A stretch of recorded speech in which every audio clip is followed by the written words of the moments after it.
Hey guys, I'm Kalyn Kahler with Defector, and we're back with QB2, the show where we talk to only my favorite players in football, the backup quarterbacks, who are never the focal point usually, but here is where we give them the floor to share their stories and their wealth of football knowledge. Today, our guest is Brian Hoyer. Really excited to have him on. He is our first current active backup quarterback to join us. He went undrafted out of Michigan State in 2009 and has been in the NFL ever since. He's played for 8 different NFL teams and started games for 7 of them, which is right behind Ryan Fitzpatrick's league record of 9 teams. He's the Super Bowl 53 champion with the Patriots, and he backed up Tom Brady for 5 seasons.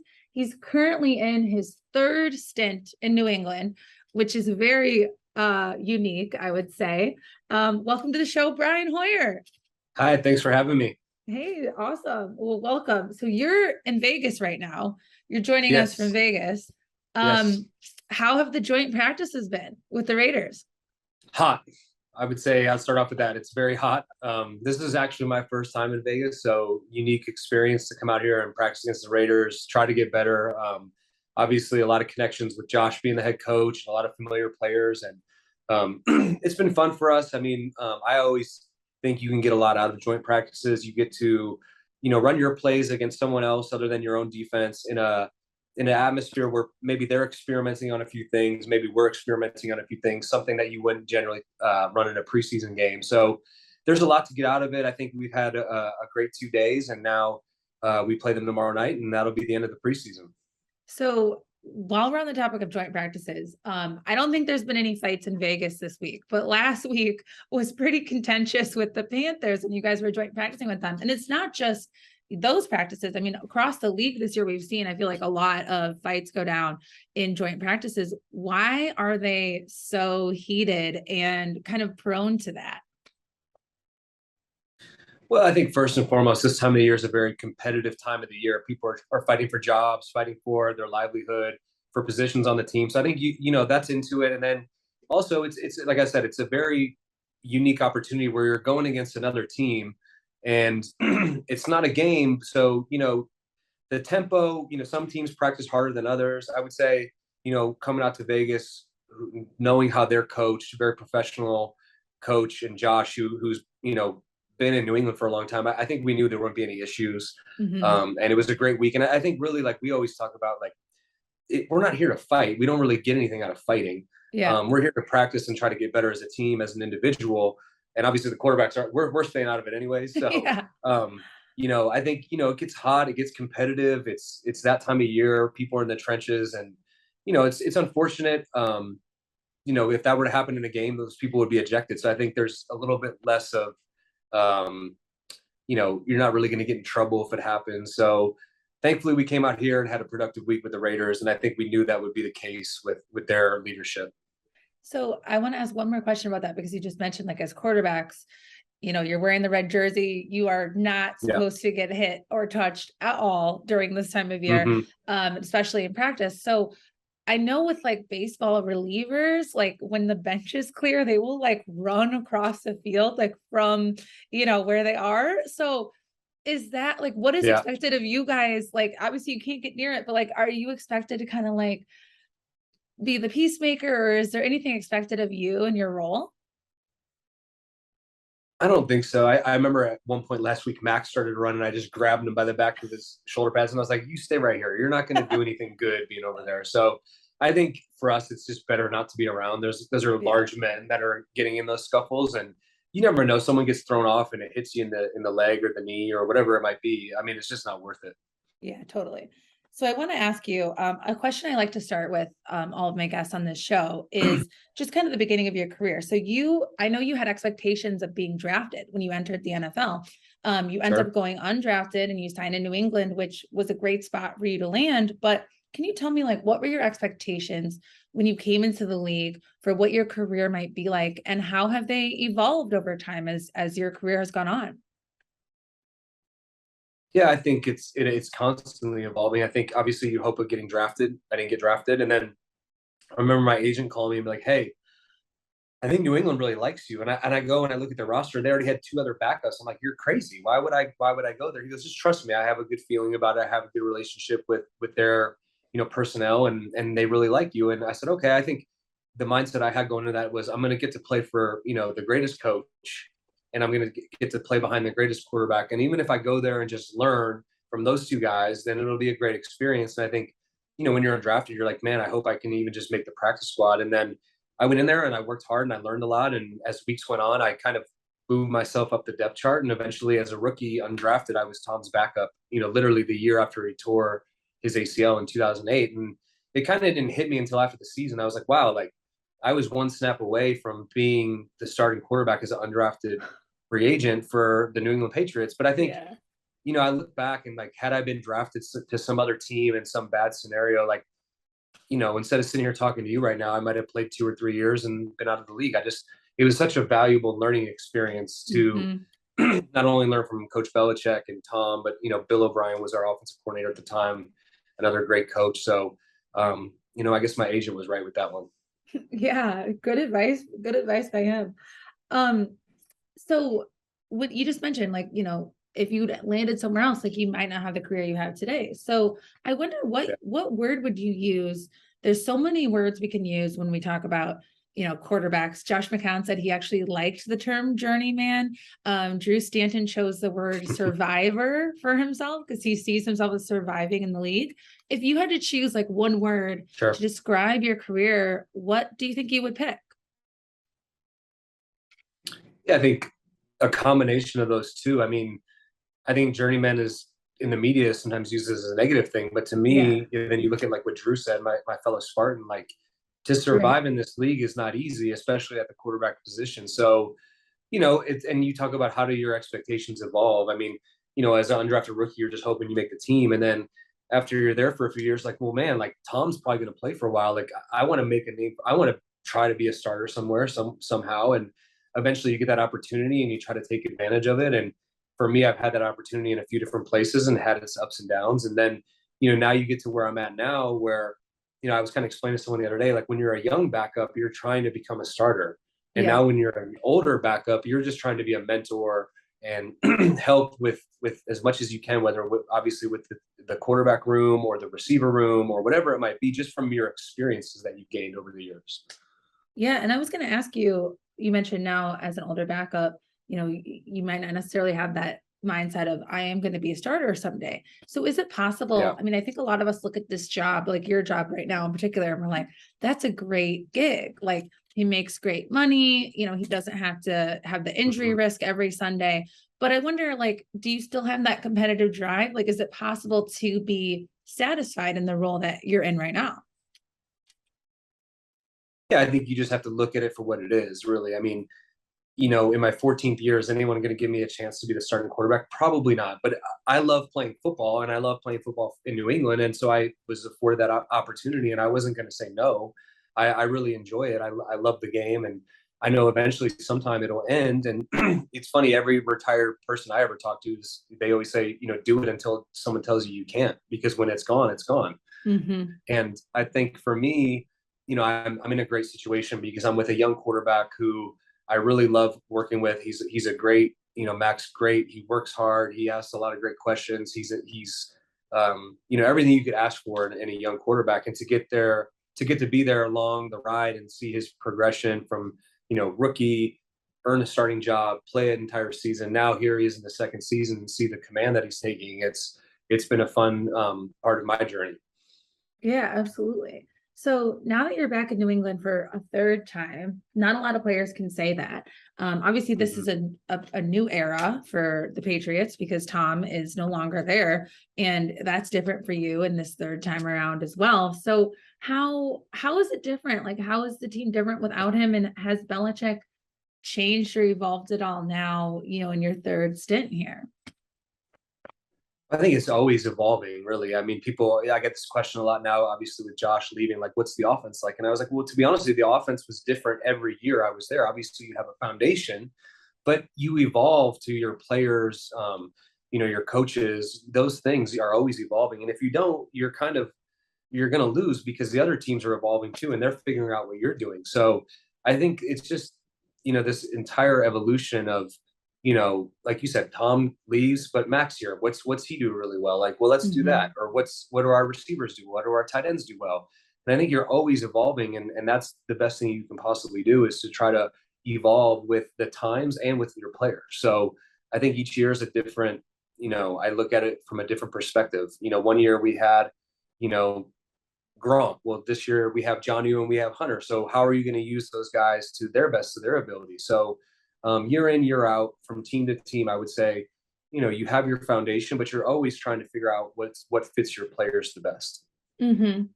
And so I know you and Tom had a very close relationship. I'm going to read a quote that he said about you. I think this was at the end of your second stint in New England. He said he was always optimistic. And I think there's times for me where I get frustrated or I get down or disappointed with things that may have happened. And he would always try to bring me back to center pretty quickly. Can you kind of describe, like, what did you kind of see that as your role with him? And do you have a specific example of like a time, maybe Tom was emotional about something in the moment and you were able to do that for him? I can't think of a specific time. I just think I look at, really I was a backup for Tom before I ever played.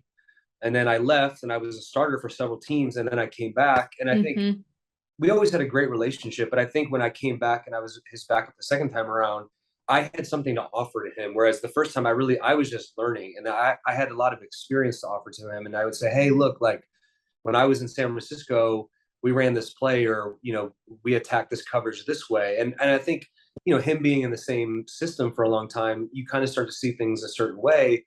And I would always just try to offer him different perspectives. And it was a very unique experience to go from being a young guy who's backing him up to a more experienced player who was backing him up. And I think, I try to use my experiences just to show him a different perspective. And I think there's times where he would get frustrated about things. And I said, well, it's really not that bad. We could just do it this way.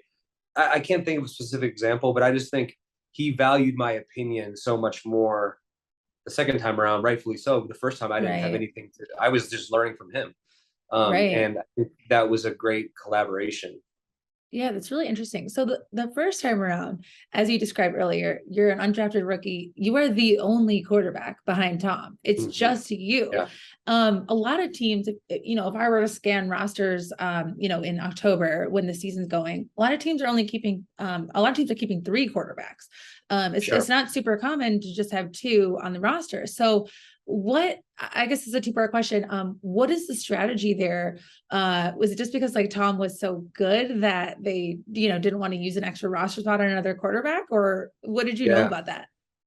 I didn't know anything. I was just thankful to be there. I mean, that would be a better question for a coach. And I think it varies from coach to coach. It varies from year to year. I mean, there's times where even in New England, we've had 3 quarterbacks. There's times where we've had 2. There's times in other places where I've had 2, and there's times where we've had 3. So there's times where we had 4. I think it's all about, what the coach wants and how he sees like, it fits into the team structure. And like I said, I was just, happy to be there and tried to soak everything up and learn as much as I could in that first year and over those next, 2 or 3 years, and learn from obviously Tom and Coach Belichick. Were you, I don't know if the word is nervous as the lone guy behind him, or pressure? How were you feeling knowing it was just you? I think I was too young to even realize the circumstances, to be honest with you. I mean, I would have been more nervous, had I had the perspective I had now. But like I said, I thought it was the greatest thing ever. I was there every day with Tom and Bill O'Brien in these meetings. And to me, it was like getting a master's degree in quarterback. Yeah. So since you and Brady were very close, and I know when he went to Tampa, he brought some players with him, Gronk, and has sort of kind of seemed to have a lot of influence over the roster there. Did he try to get you in Tampa at all? Like, were those conversations ever happening? No, never. I mean, I think I was under contract at the time, so it wasn't like really a thing. Yeah. But no, I mean, Tom's a great leader. People gravitate to him. It's a very obviously reason why people are willing. I mean, you look at, Julio Jones, could have gone anywhere. He decides to go play with Tom. So I think, he's a great leader, and he knows how to bring the best out of everyone. And I think it's, for me, just like I said, it was a master's degree, not only in quarterbacking, but how to be a pro, how to be a leader, how to motivate people, how to try to bring the best out of everyone. And He obviously has done a really good job at it. Yeah. So you have been in several different quarterback competitions throughout your career, Mhm. when you left New England, I think in Houston, and then also in Cleveland with Johnny Manziel. What is the best way to structure a quarterback competition? Like, is there a certain time before the season when is the best time to make the decision? Like, what's, have with your experience, if you were the coach, how are you doing it? Never have one at all. I think if anything, I mean, in all honesty, at Yeah. this level, I would say if you can't make the decision by the end of the spring, the OTAs, I would just pick I would go with whoever you had the most faith in and give them that opportunity to build that in training camp. Because that's the thing, like you go through Yeah. a quarterback battle in training camp, and it's like, no one really establishes who's the leader, and I just remember there was, times where I felt like the team was split, which rightfully so. I mean, they don't know who's going to be the quarterback, and maybe guys are picking sides, or and it's totally understandable. But I think sometimes you don't understand, what it does to the guy who ends up being chosen. Like, he doesn't really have the full team behind him, because everyone's kind of thinking, well, what about that? I mean, if Mm-hmm. it came down to the wire, like, it obviously wasn't that close. So I think, if I were Yeah. ever a coach, I would probably try to decide by the end of spring and go into training camp and say, look, this is our guy. We're going to put everything behind him. We feel really good about this other guy, but this right now, he's our starter. That is super interesting. And I don't know if I've ever really considered that perspective before. I mean, it makes so much I sense. think it's So different. I think it's different in high school and college. But when you're yeah, dealing with grown men, I think grown men want to know, like, who's going to be in the huddle, who's going to be the guy who, we're behind right now. I'm not saying anything against the other person. I just think it puts your team in the right direction at a stage when it needs to be going in that direction.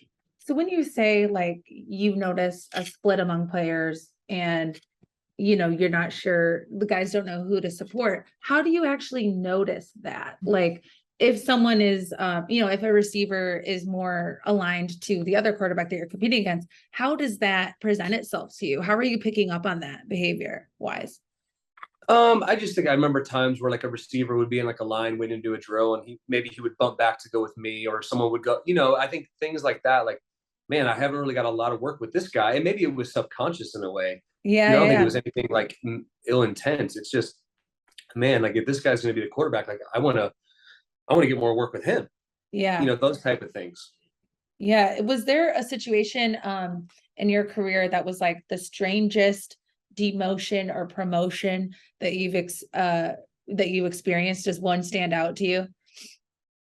I mean, whether it was my time in Cleveland, I think at one point we were like 7-3 or 7-4, and then 2 weeks later I was benched, and that didn't really make a lot of sense to me. Or even in Houston, being named the starter, getting benched after week Yeah. one, and then 4 or 5 weeks later being the starter again and going into the playoffs.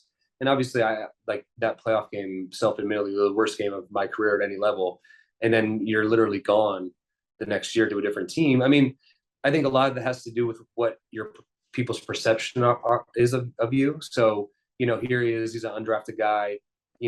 He's scrapped his way to this position, but maybe that's why he was undrafted. I think people who have a little more high status, they get a few more chances than people who Hmm.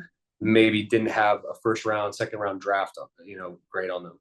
Yeah, I was going to ask you, the Houston situation that you brought up. I always think of that scene from Hard Knocks where you actually don't even Mm-hmm. say anything. You and Ryan, neither of you really speak in the scene. It's just Bill, kind of explaining, I'm going to go with Brian and he's not going to have a short leash, but we're not going to go 7 or 8 games being bad.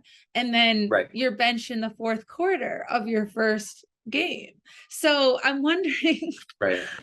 what is the correct length of a leash? I mean, that seemed like it was a pretty short I leash for don't you. know. And I think the thing that you don't realize, I think the thing that I didn't realize at the time is there's other factors involved than just the coaches making the decision, Yeah. especially with those two situations. It was very clear it wasn't only the coach's decision, and very much looking at the aftermath, whether it was, the GM texting coaches in Cleveland during the middle of the game, which was proven, Yeah. or people, maybe someone up the ladder liked a different guy better than you. It's just, it is what it is. I think the Houston thing, that was a lot of it was played up for the Hard Knocks, which looking like that's my life. Yeah. That's all of our lives. And here it is, we're setting things up to make it more dramatic. So, I mean, it is what it is. We all sign up to be in this position. But I think, now with the perspective that I have of having gone through these situations, you realize there's other factors that just are out of your control. How do you think that meeting would have played out if there weren't cameras? I think we wouldn't have been in the room together. That's for sure. I Wow. know that's not how it was done when I was in Cleveland. I mean, Hmm. I think that was to play up the drama and it is what it is. Yeah. Do you watch Hard Knocks if you're on Hard Knocks? No, Like, I okay. once I used to watch it, and then when I was on it, I was like, this is terrible. I'm never watching this show again. I know what these guys are going through. Yeah. Yeah. When that meeting happened, like, was there any direction from Hard Knocks people to be like, you guys all need to get in this room now, or was it No, it was just felt? the way it was directed to it. I mean, they're like, hey, Yeah. we're having a quarterback meeting, and that was it. Yeah. Okay. I Yeah. didn't even know So, I don't even think I knew that's what we were going in there for at that moment, which is probably why we didn't say anything. uh-huh. Yeah, you both kind of looked like a little bit deer in the headlights, Hmm. I guess. Yeah. Sure. That's so that is really fascinating. So usually those it would be handled like, okay, I'm gonna have a single conversation with Brian, I'm gonna have a single conversation with Ryan, and that's how we're gonna deal I with it. think I mean, that's how my experience was before. So I Yeah. think, maybe, I mean, everyone's different. Who knows? Yeah, that's really interesting. So the Niners, when you go to the Niners in 2017, you are the starter. I think this is the first Yep. and only time in your career that you come into a team and this is my team. How does it change Right. your leadership style and maybe even your personality? How do you approach it differently knowing I'm the Yeah. guy? I felt very free. I felt very in charge. Like, I don't say in charge, but I felt like I could do things the way I wanted to do them. I didn't have to question, oh, is this going to make me look bad in comparison to this guy? And I actually was so optimistic. I remember we played Minnesota in the third preseason game, and we had a great game. And I was like, man, we could probably go out here and kind of surprise some people. I think people probably aren't expecting, it's Kyle's first year. People probably aren't expecting a lot out of us. And we went out, and Minnesota at the time was a great defense. We performed really well against them in the first half, and a lot of optimism. And then we played Carolina in the first game, and it did not go well. But then the next 5 games, I think we lost either in the last possession or in overtime in the next five Mm-hmm. games. And so we were just that far off with a young team. And then obviously I ended up coming back to New England that year. But you look at what Jimmy was able to do when he went out there. I think that was those young players had those experiences, and he got in there and played really well. And 2 years later, they were in the Super Bowl. Yeah, absolutely. So it was a good So team. I knew it was a good team. I knew Kyle was a good coach. It was a great opportunity. It just didn't work out in those first 5 or 6 weeks, and they had an opportunity to get Jimmy. And I mean, thankfully for me, I was able to come back to New England. Went to 2 Super Bowls right back to back. Won one of them. mm-hmm. And like you Mm-hmm. said, now I'm here at my third stint, and it's always New England's always felt like home. And like I said, I have an opportunity to keep coming back, and I enjoy it.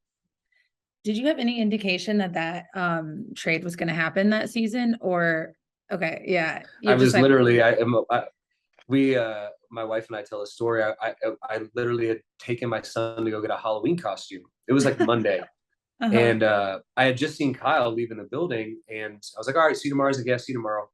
And then I'm out getting a Halloween costume for my son, and he called me, and I was like, this is weird. He wouldn't typically be calling me. He's like, hey, you're going to be going back to New England. And I was like, what? And I was in total shock. And I remember, like, I didn't know what to, like, I was like, I need to call my wife. And I called her and I said, hey, everything's okay. Are you sitting down? Like, that was our first time ever moving in the middle of the season. So it Okay. was, before it was always like free agent, all Yeah. right, you sign here, you got time. And this was like, I was like, I don't know how to handle this. And I called her and I was like, yeah, they want me to fly out tomorrow. And so everything kind of got put together. I flew out. It happened to be New England's bye week, and I practiced on Wednesday. I stayed and met with the coach. Coach Jerry Shaplinski was our quarterback coach. I met with him. I stayed, met with him again on Thursday, and then they were off for the weekend. I flew back to California, packed the biggest suitcase I could because, of course, my first game was going to be in Denver. We were leaving Oh, early, and then yeah. we were staying out there and going to Mexico City. And so it was one of the most hectic times of my career. And, so I went from being on the 49ers, going to New England, playing Denver, staying in Colorado for a week, playing in Mexico City, and then flying back to New England. And my wife and kids flew out that same day. And I remember I went on United and booked like the cheapest ticket I could find, because they were coming at like 8 or 9, and I got there so early, and I like went and slept in the United Club lounge until they got there, and like saw them I hadn't seen them in like 2.5 weeks. Oh my gosh. Wow. I was going to ask you what the most chaotic situation of your career was, but it sounds like that's your Yeah. answer.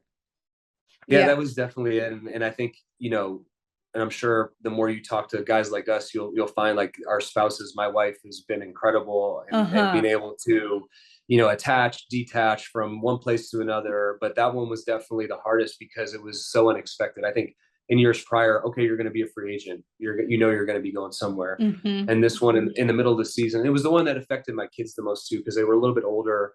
They liked where we were living. They liked their school, and it was tough, but like I said, in the end, it ended up being one of the better things to be back with the Patriots. Yeah, absolutely. So I just have a couple more for you. Since you played so many different places, you've seen all different types of ownership, all different types of coaching, and the place you played the most is one of the most successful places in the NFL. And Yeah. probably you could say one of the better run, most well-run franchises, one of the best run clubs. So from your perspective, just because you have experienced so much, I mean, what have you learned? Like, what is the recipe for success? Is it ownership? Is it coaching? Is it the quarterback? Is it the general manager? What would you weight as like the most important factor from where you've been? Well, I think you mentioned it. I think it always starts from the top down. When you look at our owner and the Kraft, Mr. Kraft and his family, they're just, I mean, it's tremendous. Whether it's, what they do for community outreach, how they handle the business. I think, I tell them this, I say, Mr. Kraft, I'm not just saying this because I'm here, but you are the best owner that I've been around. And I say that with all sincerity because I think, he knows how to do it, and then it funnels down, and we have a great coach in Bill, and obviously the success he has, and the program and the culture that's here. I think the thing that I know is that the best teams that I've ever been on have been self-governed by the players, and that just goes from Mm-hmm. having great veteran leadership, and it trickles down. The best example I can give of that was, when I left New England in 2012, it was obviously Tom, but like Kevin Falk, Vince Wilfork, Gerard Mayo, these guys were leaders of the team. And when I came back in 2017, it had kind of shifted, and it was Matt Slater and Devin McCourty and Dante Hightower. Obviously, Tom was still there, Yeah. and it's just, the young guys that I came in with had become these veteran leaders by learning from the veteran leaders that I had learned from. And it was kind of this like cool way to see it after being gone over 5 years. Like, man, these were just young guys like me, and now here they are. They're the veteran leaders of the team, and you just talk about the culture being run by the players. I think any successful team that I've ever been a part of, the players are the ones that held each other accountable. Mm-hmm. Mm-hmm. And so last thing I want to ask you, you mentioned this a little bit earlier, like you want to play until you don't have a job anymore, like until they want you to stop. Mm-hmm. What do you see for your future? I mean, I think you're 36 right now. You've had a long career. Do you want to get into coaching? Bill seems to like hiring players. Like, what are you thinking for the rest of your career? I don't think about coaching because I see how long and hard our coaches work. Yeah. And I think had I had a different career where maybe I hadn't moved around as much, like my son just had his first tackle football practice yesterday. And I think I was sad. I wasn't there to be able to like see him put Mm-hmm. his pads on. I'm FaceTiming my wife, and I'm like, all right, you got to, do this strap. And it kind of made me realize like, yeah, play until they tell you can't, but also like, I want to be a part of my kids, lives, and I want to be there Mm-hmm. for those moments. And so, we'll see. I don't feel like you have to rush into anything. I'm going to take this season and enjoy it and do the best I can, and then reevaluate from year to year. But like I said, I still love doing it. I love going out there and competing. This past week against the Raiders, and get a chance to go out and play in some games. So we'll see. I haven't put too much thought into it. I think I could do coaching. I just don't know if I want to, just with Yeah. the time that's required of those guys. I mean, they grind. I mean, no one gives them the respect they're due. Just, you don't realize like they're there till 11 o'clock at night and back at 5 a.m. It's something that, maybe if I'm away from football for a while, maybe I would have the desire, but I'm still in it right now. I'm playing and enjoy playing. So Absolutely. And I forgot to ask this earlier, since you're a quarterback and you've seen so many iterations of this offense, the biggest story out of Pat's camp obviously is who's calling offensive plays? Is it Judge? Is it Patricia? For you, I mean, does it matter? Is this an audition for either of them? How do you see, as the one who is executing the play calling, like how do you see this moment right now? yeah, I think, like I said, it's always a work in progress. I've had all three of them call plays. To me, it doesn't matter. I mean, the plays are the plays. We know Yeah. what the plays are going in. Who says it? It doesn't really make much of a difference for me. And I get the call, and at that point, it's us. It's up to us to go execute that play call, whatever the defense may be. So we'll see. I mean, I'm sure you guys will find out as soon as we do too. So, Yeah. It's something that it's been fun because I think each guy gives a little bit different perspective. Obviously, Bill has coached, I think he said the other day, like 48 years. So, he's pretty much seen it all. Matt's been a great defensive coordinator, head coach. Joe's been a head coach. So, they all have their different, perspectives that they help give us along the way. And it's been fun. And we're always building. We're building the foundation blocks right now. That's what training camp's for. And we just continue to go from there. Awesome. So we're going to do our QB2 challenge now. Right. But right before, I have one quick question for you. What do you think Brady was doing during his break from Bucks camp? What's your best guess? I'm not even gonna guess. It sounds like it was planned, so who knows? It could be anything. Right. We'll have to wait and find. Awesome. Okay, I'm gonna put a minute on the clock. Here we go. Okay. And I'll update you. I'll be like 20 seconds, if along the way. All right. So ready? 3, 2, 1. Go ahead. All right. I'm gonna start with the Raiders because we were out here. Jarrett Stidham. The Panthers, Sam Darnold. And let's go AFC East. So Buffalo, Case Keenum. New York, Joe Flacco. Miami, Teddy Bridgewater. In the North, I mean, technically Jacoby, but he's the starter now. So I think Rosen's behind him. In Pittsburgh, they're still figuring out. It could be Pickett. It could be Rudolph or Trubisky. In Cincinnati, I think it's Brandon Allen. Yep. And in 30 seconds. Okay. You're doing good. Oh man, this is going fast. Minnesota, Sean Mannion or Nick Mullins. Arizona, Colt McCoy. 15 seconds. Chase Daniel with the Chargers. Yes, good one. 10. Oh my gosh. You're doing Denver good. Rippin. Denver's Rippin, I think. Yeah. Tyrod Taylor with New York. Yeah. That was it. Oh man, that was really fast. Let me count. I know it's harder than it seems like it's gonna be. Okay, let's see. I was gonna try to use like the East and then go to the. It's just. I know, but then you in your brain, it's so hard to keep track of the divisions. Yeah. Okay, 1, 2, 3, 4, 5, 6, 7, 8, 9, 10, 11, 12, 13, 14, 15, 16, 17. You have tied. If I'm right. I believe you have tied. Yeah, no, all of these, I just went through all the quarterbacks earlier today. Okay.